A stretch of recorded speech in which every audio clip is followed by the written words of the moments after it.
Die 53 vertaling, Lukas 24 vers 26, sien ons die Here Jesus aan die woord as hy sê, as iemand na my toe kom, en hy haat nie sy vader en moeder, en vrou en kinders en broers en susters nie. Nou wanneer hy hier in die 53 vertaling verwys na haat, wat eintlik baie naby aan die oorspronklike teks is, die 83 vertaling dit verander om te sê, as iemand nie sy afstand doen van sy vader en moeder ensovoorts nie, en selfs nie ook sy eie lewe nie, kan hy my disipel nie wees nie. Nou hier het ons te doen met 'n hiperbool, 'n oordrywing van 'n gedagte wat dit eintlik baie moeilik maak om altyd te verstaan en ook 'n gevaarlike element het. Nou in die Jode of in die Joodse taal, die Jode het 'n idioom wat sê om minder lief te hê. Om sekere dinge, sekere mense minder lief te hê as ander.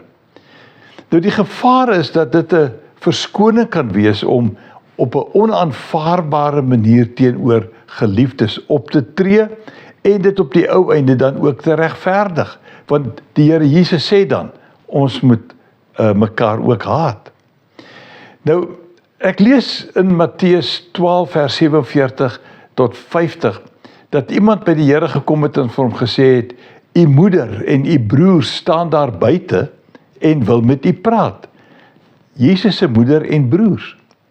Maar hy sê vir die man wat dit vir hom gesê het, wie is my moeder en wie is my broers?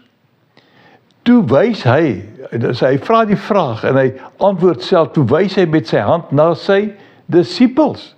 En hy sê, daar is my moeder en my broers.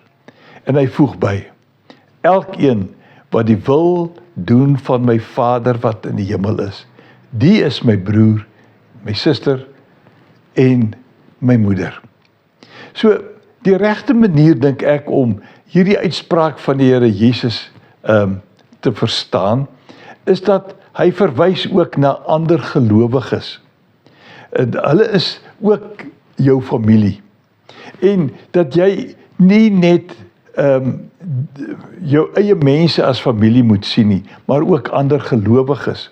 Maar dat ons teenoor hierdie mense die gesindheid sal inneem, dat hulle nie belangriker is as die Here nie.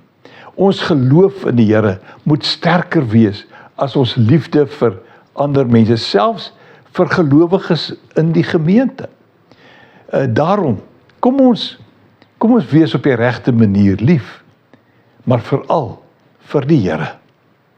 En haat nie noodwendig ander nie, maar wees miskien maar minder lief vir hulle in die Joodse idioom konteks.